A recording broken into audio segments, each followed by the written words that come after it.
It's 4 a.m. and this young dude, he's on the roof of this luxury car dealership. And he ties off a rope and he opens the hatch to the roof. And then he rappels down into the showroom, Mission Impossible style. And there he looks around at all the luxury cars until he finally sees the one he wants. A banana yellow Lamborghini Gallardo Spider. And he breaks into it by getting the locks open. And then he disables the alarm on the building. And then he drives the Lambo out of the dealership, speeding away in his brand new car. Now, this Lamborghini he stole isn't just a Lamborghini. It happens to belong to celebrity chef and restaurant owner Guy Fieri, who had just taken it to that dealership to get it serviced. Now, the dude who stole it, his name is Max. And Max is 16, he's a high school dropout, but he's kind of a sharp guy. He had learned how to repel and disable alarms by watching YouTube tutorials. So he steals Guy Fieri's Lambo. And he can cruise around the city in it sometimes, but he doesn't really want to get caught. So the car, most of the time, sits parked in a storage unit he rented. Meanwhile, Guy Fieri, he keeps getting phone calls from his friends. Like, hey bro, I saw you driving around town today in your Lambo. Of course, it isn't him driving. It's actually Max. Now, stealing cars isn't the only illegal thing Max does. He actually makes money with a side business selling fake IDs to high school students. And this business is where things start getting crazy for him.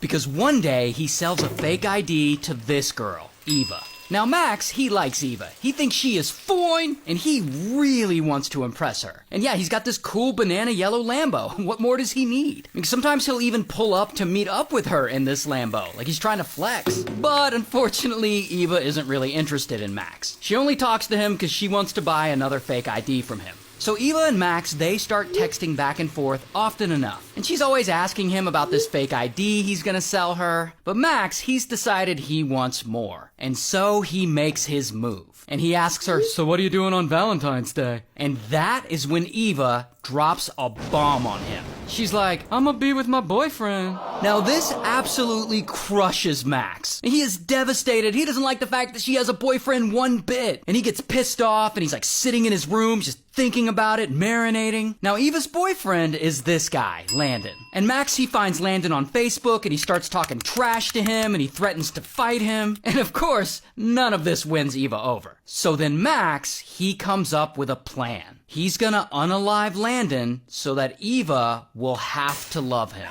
Yeah, I'm not really sure that's gonna work out all that well. So 2 months later, after Eva had rejected Max's Valentine's Day text, Max sets his plan into motion. He goes to a motorcycle shop and he buys a black motorcycle helmet and all black motorcycle gear so that no one will recognize him. The next day, he puts on the gear and he gets a pew-pew and he gets on his motorcycle. Then he rides over to Landon's house. Now at Landon's house, he just happens to be sitting outside in his truck. So Max pulls up next to his truck and he pulls out a pew-pew and he aims it at Landon sitting in the cab and he's ready to fire.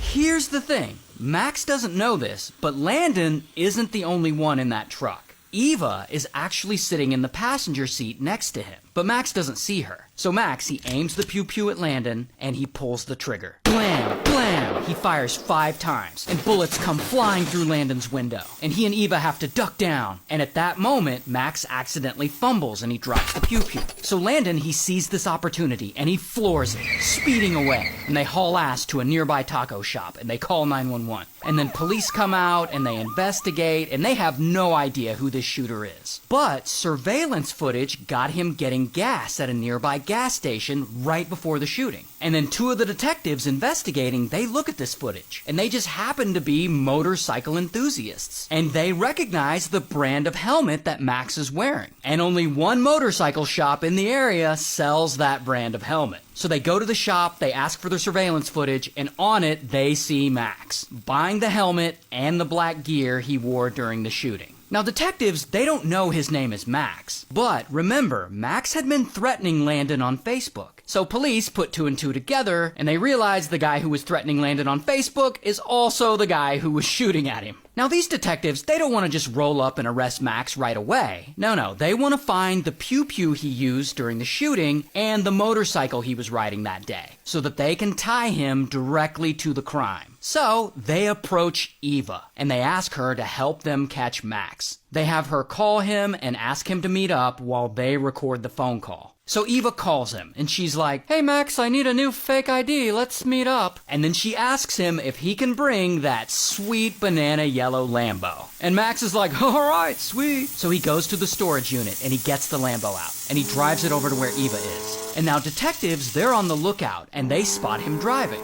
Because, you know, a yellow Lambo's kinda hard to miss. And so they see him, and they start tailing him. And then other detectives, they instruct Eva to text Max and cancel the meetup. So then Max is like, "Oh, bummer." And he has to turn around and drive his Lambo back to the storage unit. Now detectives are still low-key following him. And so he leads them right there. Right to the storage unit where he had been hiding the stolen Lambo, the pew-pew he used during the shooting, and the motorcycle he was riding that day. So then, boom, they arrest Max, here's his mugshot, and he's charged with attempted murder and a bunch of other stuff, and he gets sentenced to 21 years to life. Shout out to Flavortown, I guess.